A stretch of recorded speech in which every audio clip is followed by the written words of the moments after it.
हाय दोस्तों, हम आपको अपने YouTube चैनल सिंग संग टीवी में खुश आमदीद कहते हैं। अगर वीडियो अच्छी लगी तो हमारे चैनल को सब्सक्राइब करें, वीडियो को लाइक करें और अपने प्यारे प्यारे दोस्तों के साथ शेयर करना ना भूलिएगा। दोस्तों, आज हम आपके लिए लाया है एक और दिलचस्प कहानी जिसकी उन्वान है चोर और चौकीदार। प्यारे दोस्तों, एक दूर वो दराज के गांव में एक अमीर आदमी रहता था। उसका नाम था हकीम साहिब। हकीम साहिब न सिर्फ अमीर थे बल्कि वो बहुत नेक दिल और मददगार इंसान भी थे। वो गांव के गरीब लोगों की मदद करते, बीमारों का इलाज कराते और जरूरतमंदों को खाना खिलाते थे। उनके घर में कीमती सामान, सोने चांदी के बर्तन और बहुत से ज़ेवरात थे। ये खजाना न सिर्फ उनकी दौलत की अलामत था बल्कि उनके आबाओ अजदा की मेहनत का नतीजा भी था। हकीम साहिब को अपने खजाने की हिफाजत का बहुत ख्याल था। उन्होंने एक चौकीदार को अपने घर की निगरानी पर लगा रखा था। चौकीदार का नाम था फजल। फजल बहुत ईमानदार और मेहनती था। वो रात दिन हकीम साहिब के घर की हिफाजत करता था। फजल का ताल्लुक एक गरीब घराने से था, लेकिन उसकी ईमानदारी और मेहनत ने उसे हकीम साहिब का एतमाद हासिल कर लिया था। एक दिन गांव में एक नया शख्स आया। उसका नाम था राजू। राजू एक चोर था जो मुख्तलिफ गांव और शहरों में जाकर लोगों को लूटता था। वो बहुत होशियार और चालाक था।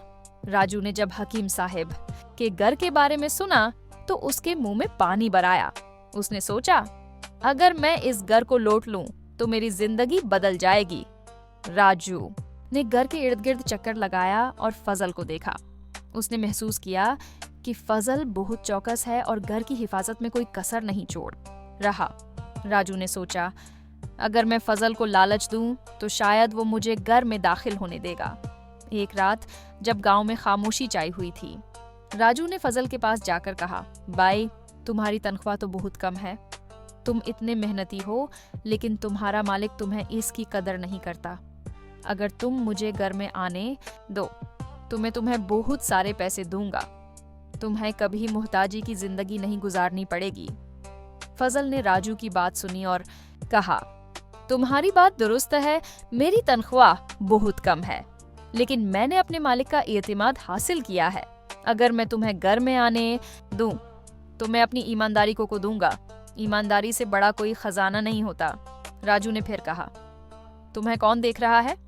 रात के अंधेरे में कोई नहीं जान सकेगा कि तुमने मुझे घर में दाखिल होने दिया। फजल ने मुस्कुराते हुए जवाब दिया, हो सकता है कि दुनिया वाले न देखें, लेकिन मेरा ज़मीर मुझे हर वक्त देख रहा होगा। मैं अपने ज़मीर के सामने झूठ नहीं बोल सकता। राजू फजल की ईमानदारी से बहुत मुतासिर हुआ। उसने कहा, तुमने मुझे सच्चाई का सबक सिखा दिया। मैं आज के बाद कभी चोरी नहीं करूंगा। ये कहकर राजू वहां से चलने लगा, लेकिन फजल ने राजू को रोकने की कोशिश की और कहा, रुक जाओ। अगर तुम वाकई अपनी जिंदगी बदलना चाहते हो तो मेरे साथ रहो। मैं तुम्हें हकीम साहिब से मिलवा दूंगा। वो तुम्हें एक बेहतर जिंदगी गुजारने का मौका देंगे। राजू ने फजल की बात मान ली और दोनों हकीम साहिब के पास गए। फजल ने हकीम साहिब को पूरी कहानी सुनाई। हकीम साहिब राजू की तब्दीली से बहुत खुश हुए और उन्होंने राजू को अपने घर में नौकरी दे दी। राजू ने अपनी जिंदगी बदल ली और ईमानदारी से काम करने लगा। वो फजल की तरह हकीम साहिब के घर की हिफाजत करने लगा। हकीम साहिब ने फजल को बहुत सारे इनामात दिए और उसकी तनख्वाह बढ़ा दी।